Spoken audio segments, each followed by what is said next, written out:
All right, guys, welcome to the Digital Barbell Podcast. Thanks for being here. I'm Jonathan. This is my wife, Blakely. Today, we're going to be talking about using M.E.D to stay in shape even when life gets nuts. Mm-hmm. People are like, what's M.E.D? What's M.E.D, Jonathan? Is that like a new way to cook chicken, or is that like a stretch that you're supposed to do? M.E.D. It stands for the minimum effective dose. And we're going to talk about what it means when life actually gets nuts, and how you can use M.E.D to take the pressure off during those times and still feel good about your progress. What a beautiful week it's been. We had snow on the ground yesterday in the Texas Hill Country. It's mostly melted off right now, but I'm looking at snow right now. There's some snow out there in the shade. We got to throw snowballs. Mm-hmm. Our dogs are from Idaho. That's where we adopted them. So they were like, we're back in Idaho. And our cattle dog, Lacey, just went nuts in the snow. She loves it. So it's been beautiful. M.E.D means the minimum effective dose. Mm-hmm. So the minimum effective dose is different from the effective dose. Yeah. The effective dose of something is how much of this thing do you need to be able to get a result. Yeah. So then the minimum effective dose is the amount that you can do or take, if we're talking about like a medicine or something, that will give you a big chunk of the results if for some reason you can't take the effective dose. Yeah. So we can use this technique in times where life is crazy to do the minimum and still get a big chunk of the results. Yeah. So that's what we're going to be talking about in this episode, and that's what we're going to be doing in our real life here in the coming times too. And I think that the key piece of all of this, as you hear this, is going to be it's a temporary time. So we can't let the minimum effective dose become our effective dose. And I think that's going to be a key takeaway as we go through all of these points. Like, when do you need to pull the trigger on the minimum effective dose? Because exactly. We want to use the minimum effective dose when it really is necessary. Because a lot of us just have busy, stressful lives. So if we're somebody who just travels as part of our job, or we have kids with responsibilities, we're running around, or we just have a really stressful situation in our life, that could very well just be our normal baseline of all those things through our life. So we don't want to use the minimum effective dose during those times. We want to use the effective dose. So when things really do come up that disrupt our schedule, we can dial back and only focus on the minimum effective dose. Yeah, and it takes just kind of really having an honest conversation with yourself about, what is going on right now? Is this my normal? Am I normally, slammed busy at work? Am I normally after work taking kids to practices and picking them up from things? Am I normally working later than I think I am? Mm-hmm. Those aren't times to use the minimum effective dose, because if that's just your normal baseline, that's life. Right. So we're going to try to find what's our effective dose that we can get results within our life, and use the minimum effective dose concept whenever life truly does get nuts. So what are some examples of life actually getting nuts to where you might want to rely on the minimum effective dose? Yeah. So right now, personally, we are moving. And we've been trying to keep up with our workouts, but then we've been moving. We're trying to move We're trying to move ourselves, and basically Thursday through Sunday, we're actually taking large loads over to our storage place and moving things and lifting heavy things. And so we have been using the minimum effective dose of our workouts. We're trying to get, our normal schedule is 5 workouts a week and some recovery workouts. We're trying to get 3 to 4 workouts a week, still get the movements and all the things that we need to do. Yeah. And during this temporary time while we're moving. That's a temporary personal example. So personal example, and we'll get more into the details of what our minimum effective dose is going to be during this time when life is nuts. But some other examples might be you have to go out of town for several weeks to take care of a family member because they're in some kind of crisis or something. Yeah. Maybe you're remodeling your kitchen or your garage, and literally the place that you work out is going to be disrupted or out of commission for an extended period of time. We said, maybe you're moving across the country and there's going to be a process of finding a new gym, a new space. Maybe your job is going to have different responsibilities that take away your available time to train. Maybe you have an normally. Injury that you can only train a certain part of your body right now, or you can't train a certain part of your body right now. That's another time that can be helpful. But all those examples are things that don't happen on a routine basis. This is when minimum effective dose comes in, is during these true periods of interruption to your schedule, not when just life is a little stressful or work runs late one day.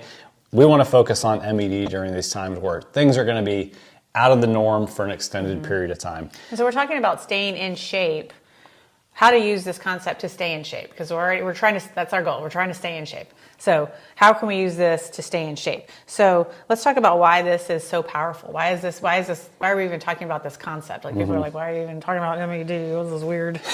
What is this thing? The first thing that comes to mind is, things in motion stay in motion. Yeah. And I think that is the biggest piece of this. Our clients that are the most successful tell us when they're going to have these major disruptions, when they have an injury, when they have to go out of town, when they have something else going on. We can help them as a coach reduce their workout load, get the right things in for that week that they need, give them travel workouts. We can do all of these things because that beast, inertia, is hard to restart. We've already, if we're using this, we're in shape, we're doing great. We've already pushed inertia up over the hill and she's on that downward, she's going down the hill. We don't want to let that come back over to where we have to push back up again. Yeah, it's so much harder to get restarted. Yeah, so it's rather than like during this time where we're moving, rather than us just being like, for the next 3 weeks, we're not going to work out at all. Our workouts are going to be moving right, loads. Just lifting boxes. And while, yes, maybe nothing major would happen to us during that time of like fitness-wise, but the inertia of us on week 4, on week 5, when our life has totally changed and we're working out in a different gym space and all that stuff, it is going to be so hard to restart. But if we're already in that groove, we're already doing, is the minimum effective dose right now, it's going to be easy to get back into the full dose. I mean, I feel like one of our primary responsibilities to our client is to keep the momentum going. Call it inertia, call it momentum, whatever. But left on our own, we have a tendency as people just to kind of like fall into the all or nothing mentality, being like, I'll get back on track once this period of life gets over. But if we as coaches can intervene and be like, let's just keep the minimum effective dose going, it eliminates that restart mentality that is so stinking hard. I mean, I had a conversation this week with a new client who just joined who literally let the momentum die in 2020 during COVID and has had all the equipment at home and has wanted to get back into working out, but couldn't get the momentum going on his own. And we're in 2025 right now. So if you can rely on the minimum effective dose during these times, like you won't go, 5 years won't disappear. Where like so many things with your health can decline in 5 years if you're neglecting it. You gave the example of like how incredibly sore you get when you come back to working out.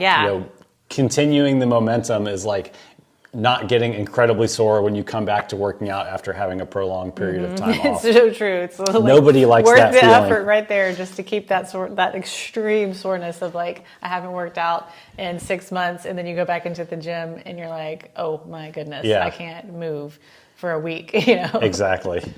Okay, the second reason this is important is it can keep your results coming even when you're not putting in, even with reduced effort, even reduced days of the week, even with reduced equipment, it can keep your results coming. Yeah, it's like going back to the effective dose versus the minimum effective dose. You're still going to get result from taking the minimum effective dose, maybe just not as much as you would from the maximum effective dose. Yeah.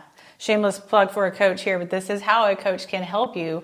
If we're going to get 2 days of workouts in over the next few weeks, say a client is, then we can help them get 2 full body days in. We can arrange their workouts and exercises so that they're getting what they need to get in that week whenever things are crazy. Another example is a client's going to go on vacation somewhere like that they have access to nothing except themselves. A desert island. Yeah, a desert island where there's no gyms. They got invited to Jeff Bezos' island. This happens. People go out of town. They're like, I won't have access to anything. Yeah. Okay, let's work on your conditioning right now. Let's work on your running. Let's keep the consistency in the game. Let's get out there 3 days a week, and we're gonna work on your running speed. And not only like to keep the consistency going, but you're gonna make improvement in that running if that's your focus for those 3 weeks. Whereas if you were just back at home in your normal routine, everything would have kind of stayed status quo. So you can still make progress using the minimum effective dose. Yeah, and the same thing goes for like injuries. We have so many clients that are like, oh, I have an injury, should I stop? No, you shouldn't stop. What's going on? Like, I have a right shoulder injury. Right. Okay, well, we have a lot of other body parts we can work. We'll keep that consistency. We'll keep getting results. We'll even, get some carryover results because we can still do things with the left arm. All great examples of why this is so important. We just glossed over that a little bit, but that's super important. Yeah. Like, don't quit training and fall into the all or nothing mentality because you have an injury or a tendonitis or whatever to one limb. You wouldn't be able to train at all if you stopped for a tendonitis. The successful person is the person who learns to train around injuries, not necessarily just avoid injuries that bother them. That is a gold nugget right there. No extra charge for that one. A third reason this is so important is this spills over into other pieces of your life. It just like making that choice to exercise leads you to making a good nutrition choice, leads you to be less stressed, leads you to go to sleep and have good sleep that night. Yeah, it's like a snowball effect. Like, that's one of the reasons I really advocate for people starting their day with chugging a big glass of water. It's not that the water has like a magic effect, although it does help your energy and your digestion and all that stuff. Yeah. But if you can start the day with a healthy habit, now you've started the momentum for the day going. Yeah. And that's really what the minimum effective dose can do for you over the longer term, not just on a day-to-day basis too. Yeah. And I think the fourth thing why this is important is it keeps you from regressing. That inertia we talked about in number 1. The backslide. Like, I've already pushed this inertia over the hill. We're in a good phase. We don't want to completely put on the brakes and stop and have to go back over that hill again. And the main part of this is really just mindset related to, like, there's nothing worse in fitness than watching yourself decline physically, or like feeling like you're losing progress, because it really just pushes you to like into this place you're like, what's the point kind of situation. And that's where negative inertia can really build on itself. So continuing to do that keeps you from regressing physically, yes, in your ability, but mentally pushing you down the road of like, you feel like a lost cause. Well, and you fear that restart. You fear that, like, this is going to be hard now. This is going to hurt now. Yeah. Like, I'm not going to be able to do the same things I was doing there. And it's so much mindset, but that fear can just like keep you regressing even more. And like all of that, you just made me think, like, all of this starts with like an honest assessment of like your situation. Yeah. Like, this is where I'm at right now. In a perfect world, I'd be able to do all this, but let's be honest, like, I can't do all that right now, but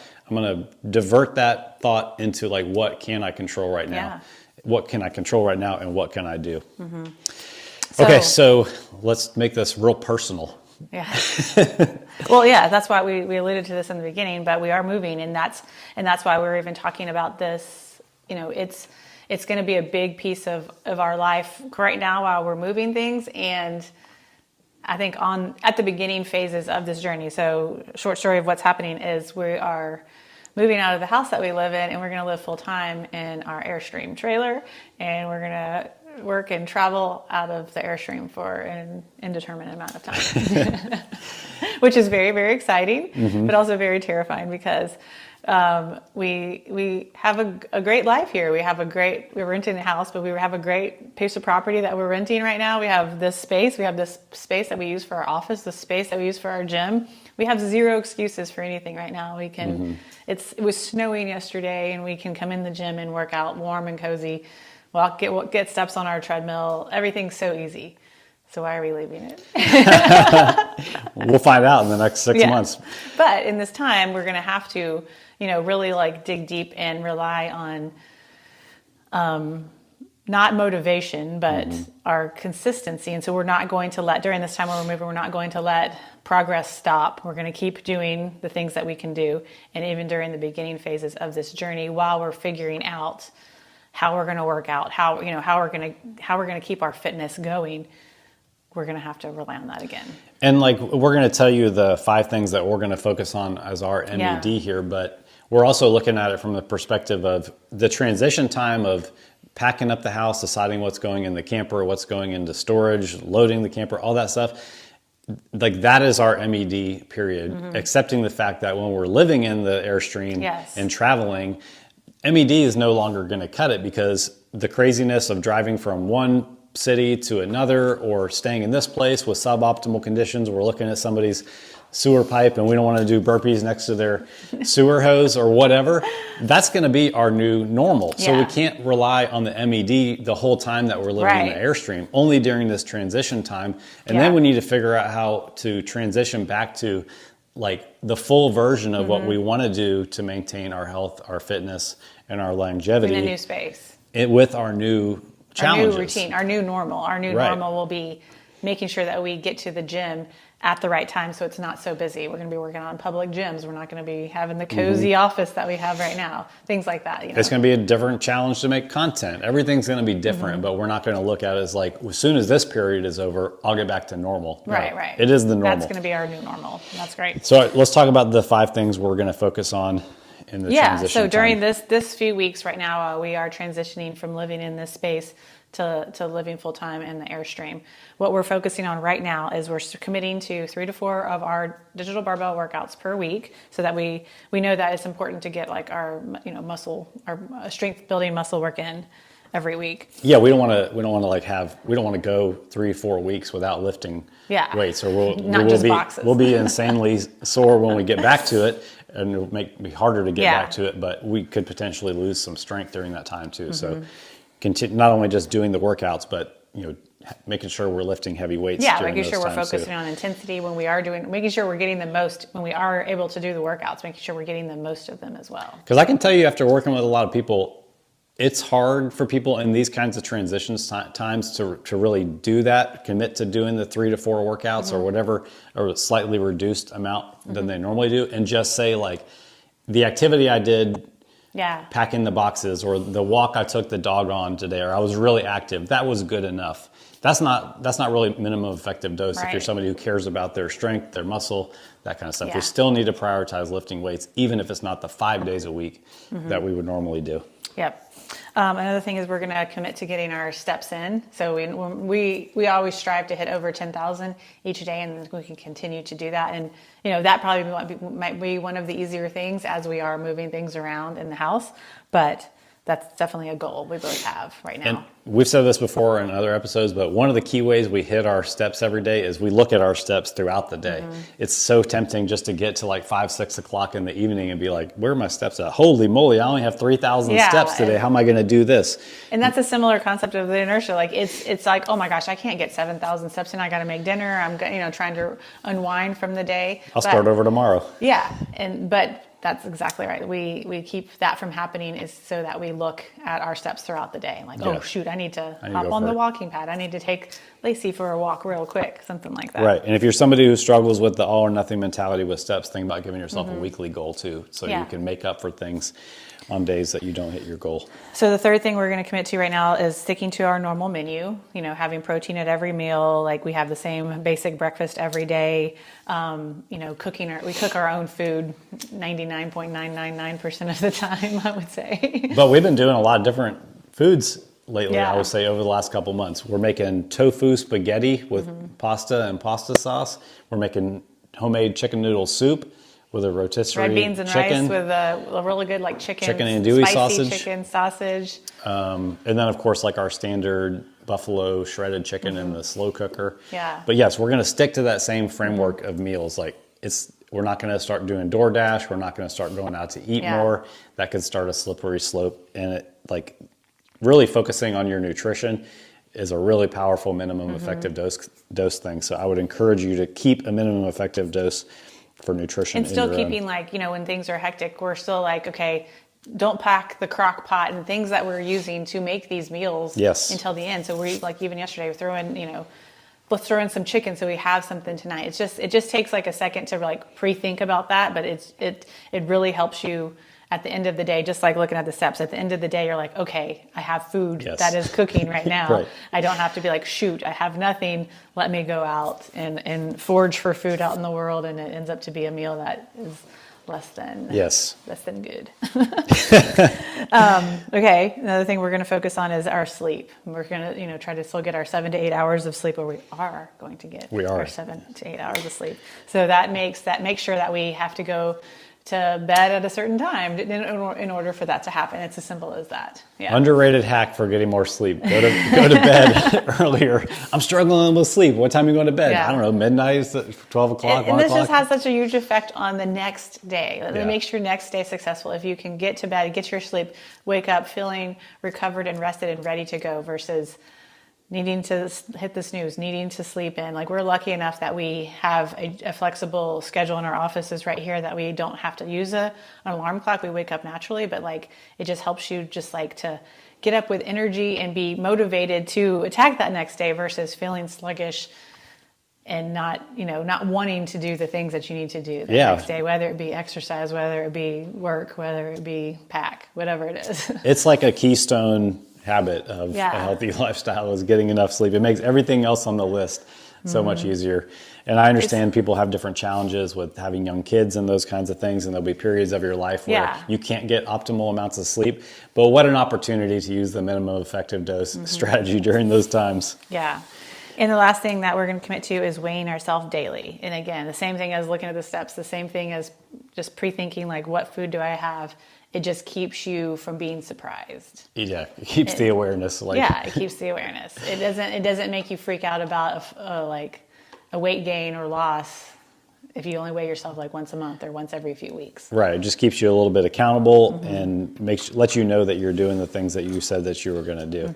So those are our 5 MED goals. Back to number 1 about continuing to hit our 3 to 4 workouts. We're also kind of shifting, or at least personally, I'm like shifting my expectations for myself during this time too. Like, it's, I like to push myself. I like to get more reps. I like to add more weight to my exercises, make sure I'm getting stronger. But I'm giving myself permission during this time that when I'm focused on the minimum effective dose for my workouts, getting the workout done and putting in the intent is the goal. If I did that, I did great. If I didn't add 5 pounds to my squat in the last month, that's fine with me. If I didn't pick up any reps on bench press, that's fine with me. That's not my goal during this time. So there's a little personal thing that I'm focusing on.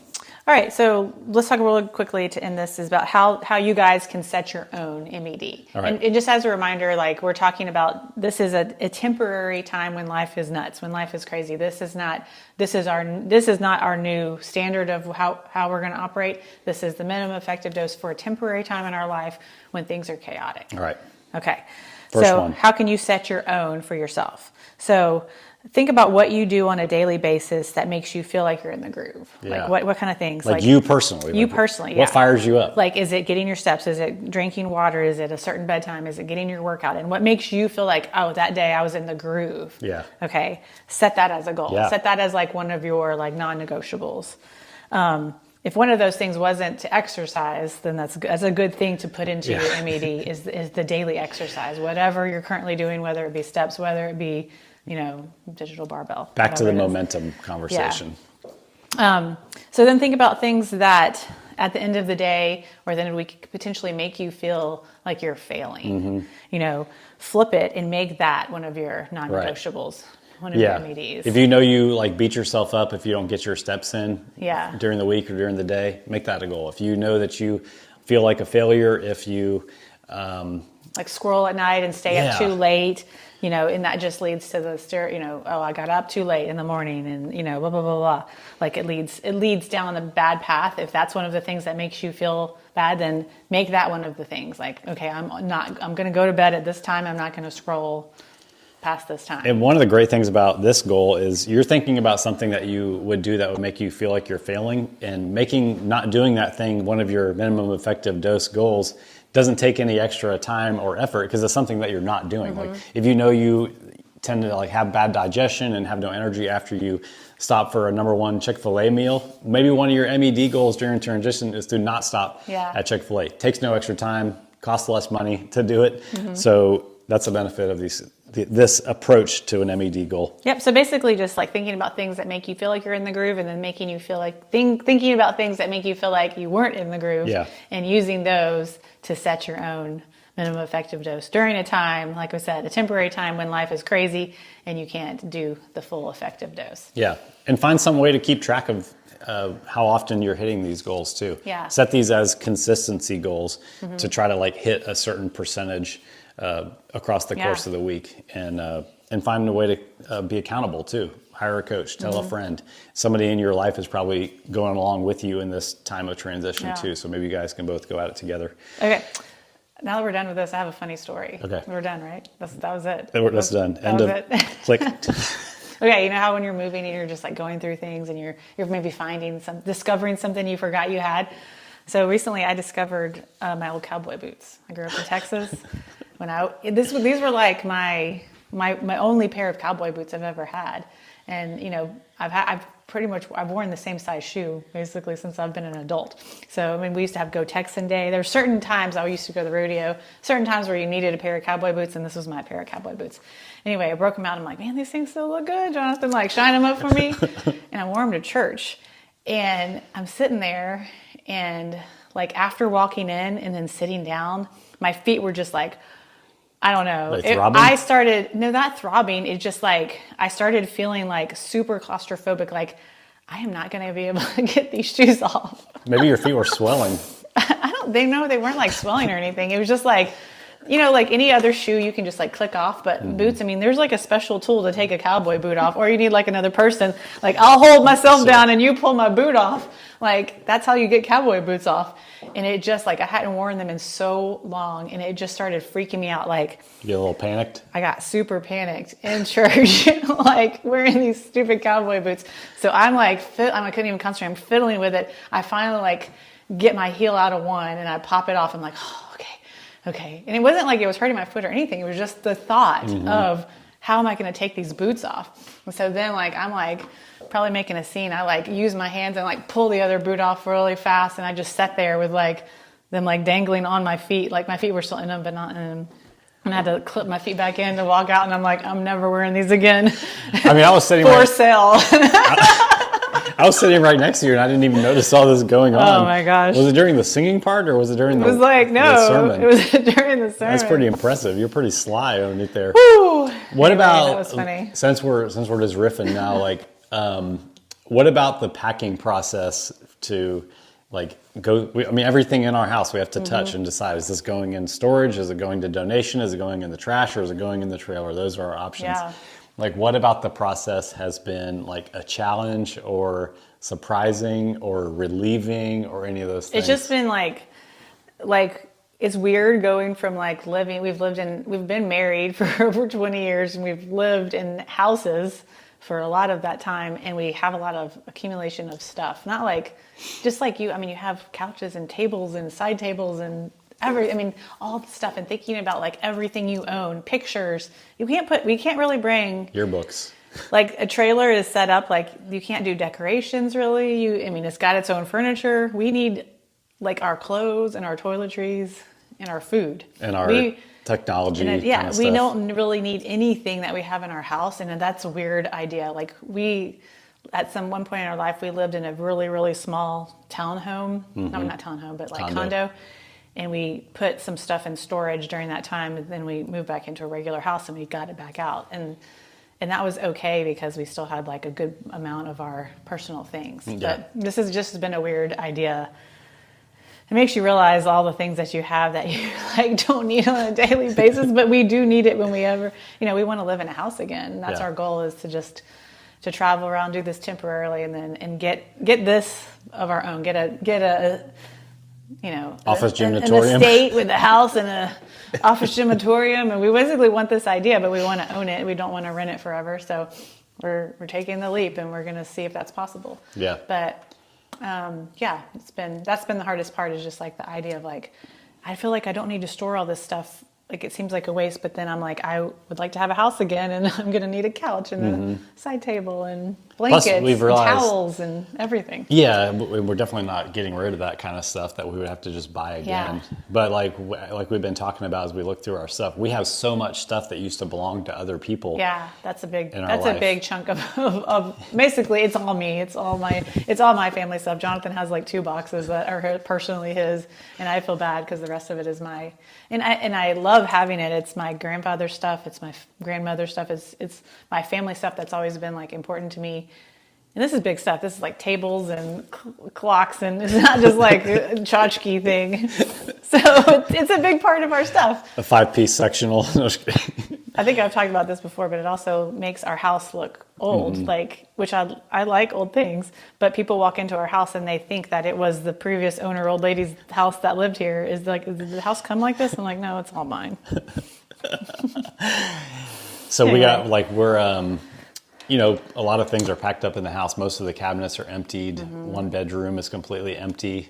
And I would say we have about 50% of the space left in our storage unit. And we still have a full gym. I mean, we did the hard part by taking all of the mats. So we had at one point I had 50 of these horse stall mats that are 100 pounds each because of the gym I owned. And we sold a big portion of them when I closed the gym, but we still have 35, I would say, left over. And we got all of them over there except for the 6 that are in this room. So that was a big chunk. That was a big chunk, a big heavy load to take. I will say too, and I've told you this a few times since we've been doing all this, but all the weightlifting that I do, never really have much pain or anything. And not that I'm in pain right now, but I'm feeling more fatigue in my body. Yeah, you said your back was feeling fatigued. Picking up odd objects and moving them into the trailer and all this kind of stuff. But I'm very thankful for my ability to be able to do all that. Me too. And this is, I feel like I've come a long way since my back injury. And I would have never have, even when I opened the gym, I did not touch one of those mats. Yeah. We had a bunch of guys come that were going to join the gym and they helped you move those mats. I did not touch them because they're so heavy and I wasn't confident in my back, and I was still in the process of re-aggravating my back all the time then. And even when we moved here, I don't think I touched one. I don't think I moved one of them in place. I'm I can't do that kind of stuff. And I was able to help him move all the mats. This has been the biggest eye-opening experience of oh wow, my back is healed through the strength training. I'm strong enough to be able to pick odd objects up again, and it's very exciting. True test was that king size mattress. Oh my gosh! This past weekend we have this old mattress. It doesn't have any structural integrity left. It's a pillow top mattress, so it's probably 20 inches tall. And it just wanted to flop around. We probably shouldn't keep it. I think it's 18 years old. And I know that's too old for a mattress, but it's a king size and we use it as a guest bed. And it's not it was our bed and then now it's a guest bed because it's so old. But people stay here and they are I never want to leave. I love this mattress. I'm how could we get rid of this king size mattress everybody loves? And then have to buy $1,000 on a new one for a guest bed. But that thing we're trying to keep it, but it was just a big limp noodle. Oh, man. And just trying to get it out of the house. I was let's just lure it away. And he's well, we still have to move it. So what's the point? Right now it is tethered to the wall in the storage. I'm praying that it did not fall. They would have called us by now. There was a loud bang in your unit. All right. Well, thanks for listening to us talk about the moving experience too. Hope that this conversation on M.E.D, you got something out of it. It really is a powerful technique if you use it, because we all go through these crazy parts of life. Just accept it, do what you can, and hire a coach to help you along the way too. If you ever need any help with your training or nutrition, check the description below and I'll show you how you can work with us. Have a great day.